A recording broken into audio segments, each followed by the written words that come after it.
When students come to you, do you think they have enough knowledge and are prepared? In many cases, yes. Our biggest challenge and concern is English and maths, which is an issue for Suffolk and for Ipswich. Very few, only about 20% of our young adults actually have grade C English and grade C maths. So it's quite a challenge. Some of the students do. I think some students have still got things to learn. They're not sure about everything, but many are very prepared and very focused. There's a real mixture. Do students come to you without knowing what they want to do? Not really. They have a number of visits to the college before they come. A lot of our courses, as I think you've seen this morning, are what we call vocational, so they're in particular occupational areas. So they've got some idea that they'd like to be in business studies or construction. So they tend to have thought through some of their careers. But of course, people change their minds during the course often and can move courses as well. But by and large, most of the students who will arrive have quite a good idea what they'd like to do. Some of them do, some of them are not certain. They often do what they enjoy, but there are some students that are very focused. They've got a pathway mapped out, they know exactly what they've got to do, and they go for it. If I continue with further education, how would it help me? I think it gives you more choice. The great advantage is that the more qualifications that you get, the more choice you have about what you do. And I think in life it's important that you make the decisions that are right for you. So it gives you choice and it opens up more pathways.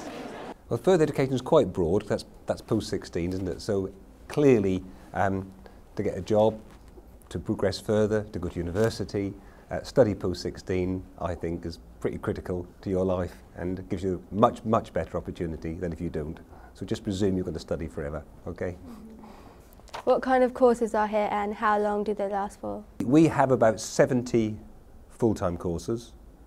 They will last 1 year or 2 years, but we also have a large range of part-time courses, and they can vary from being perhaps just 3 hours a week, maybe in some cases 12 hours a week, but they tend to be more for the 19 plus students rather than the 16 plus. What kind of grades would I need for these courses? It depends entirely what you want to do. We have young adults who do quite badly at school or find they don't do very well, and we can find courses for them, or we have very bright young adults who are looking to do level 3, which is A-level equivalent in vocational areas and business studies. So actually the grades are obviously important, but we can shape the provision in what you'd like to do depending on what your interests are. So we do have a whole range of young adults here doing all sorts of courses. Each course is different. So if you want to study in A-level, you've got to get some high-grade GCSE passes to study in A-level. But then there'll be other courses where perhaps you don't need an A-star or an A to study. So the course requirements vary. The critical thing is that we want serious, committed students.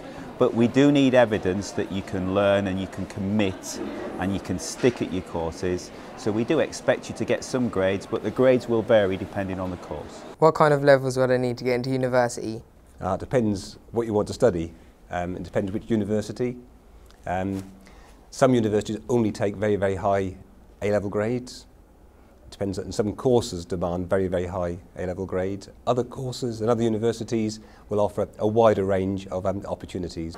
To get to university, you need some really good level 3 qualifications. So you need some A-levels or perhaps some national diplomas, and you need to get to a good standard. So typically you need 3 good A-levels. Some people study more than 3, but it would be the equivalent of around 3 good A-levels to go to university.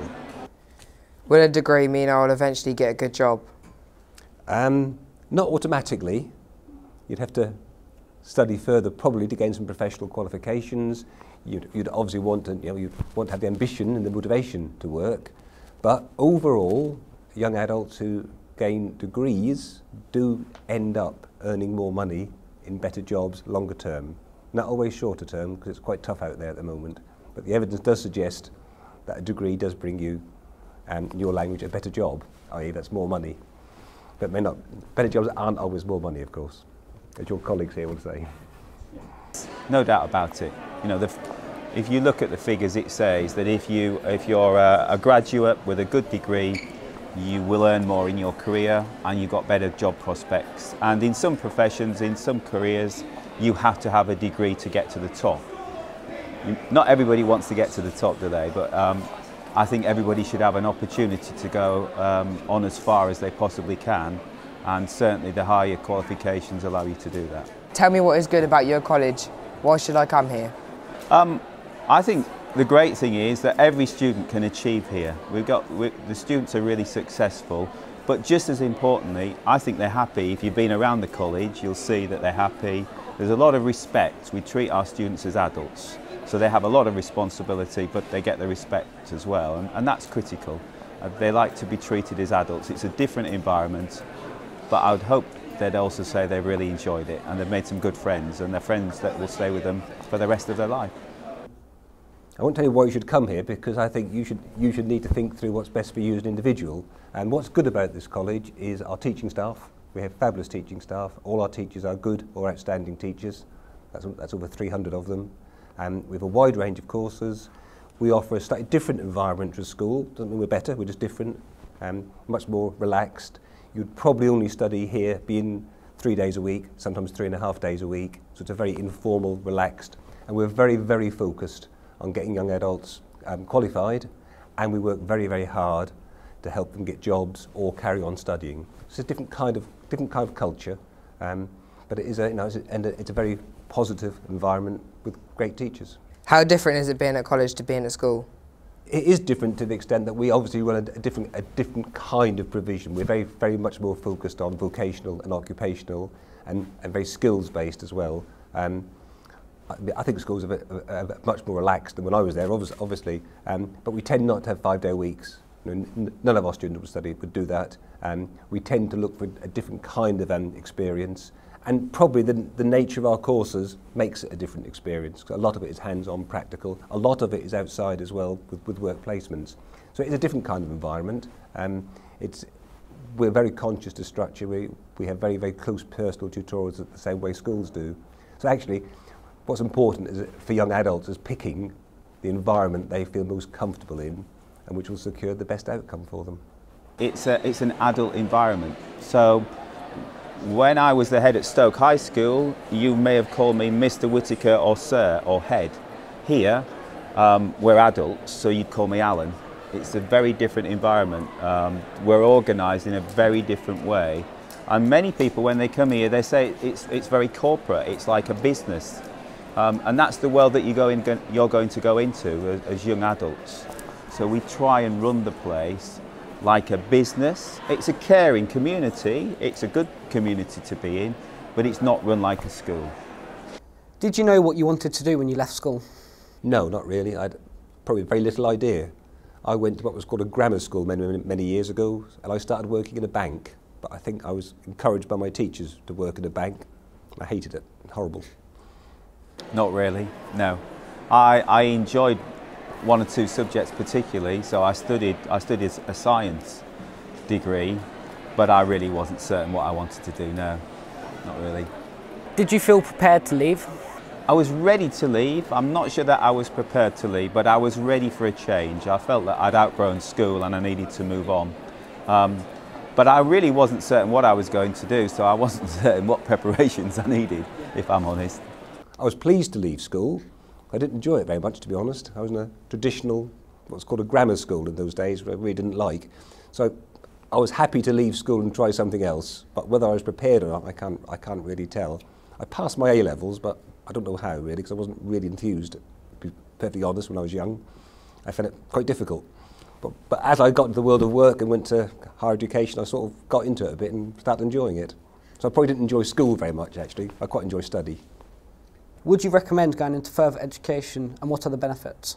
If we take further education as post-16, which it is, it could be high schools or academies, or it could be, I certainly would, as I said earlier. I think it's critical that young adults get qualified, they pursue achievement for as long as they can, because actually in the end, bottom line, it will benefit.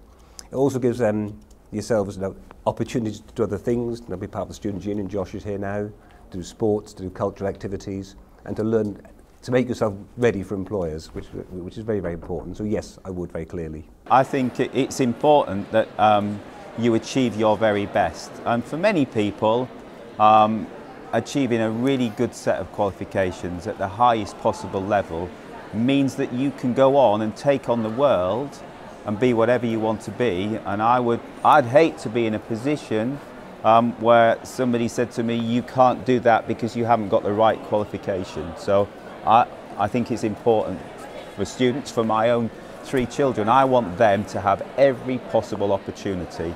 And in this world, you've got to have a good attitude, you've got to work hard, good sense of humour is important, and you need good qualifications to do that. How do you feel about further education as opposed to apprenticeships?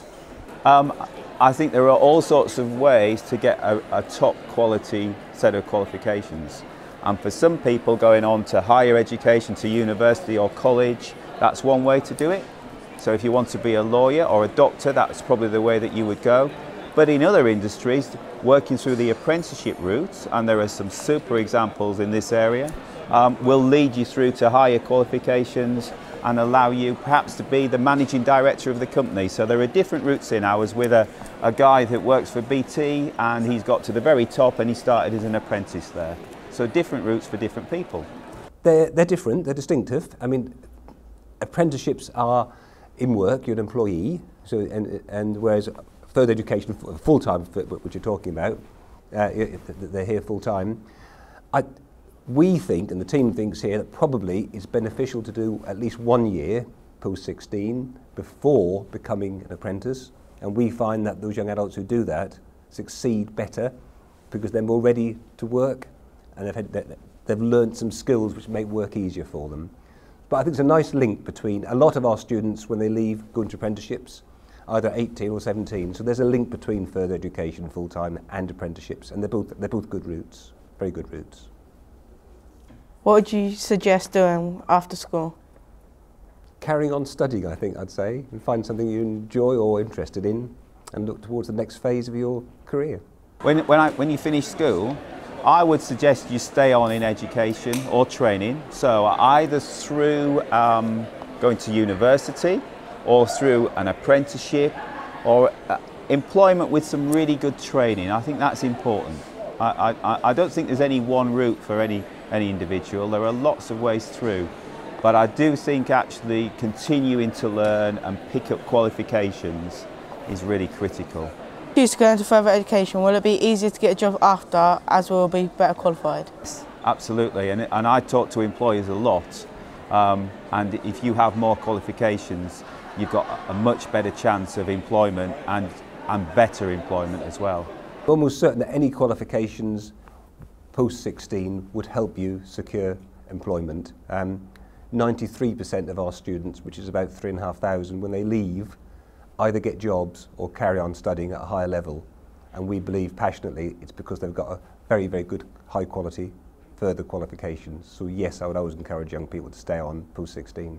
If your decision to give someone a place at your college based on their grades, or do you look at the person as well? Both. The grades give us evidence that a student can apply themselves and work hard, but we also need people that are serious and committed, and they want, they've got the right attitude to learn. That's important. So you need both. And as I said earlier, now the grades are important because that will determine the level you can study. We look very much at the person as well. We try to help them decide what's best for them, which careers are best for them. Some of it's performing arts, there's business studies, there's a whole range of opportunities. So in a sense, it's a balance between the qualifications young adults have and their interests and the kind of people they are. And we try to do our best with parents to get them on the course they enjoy and will succeed.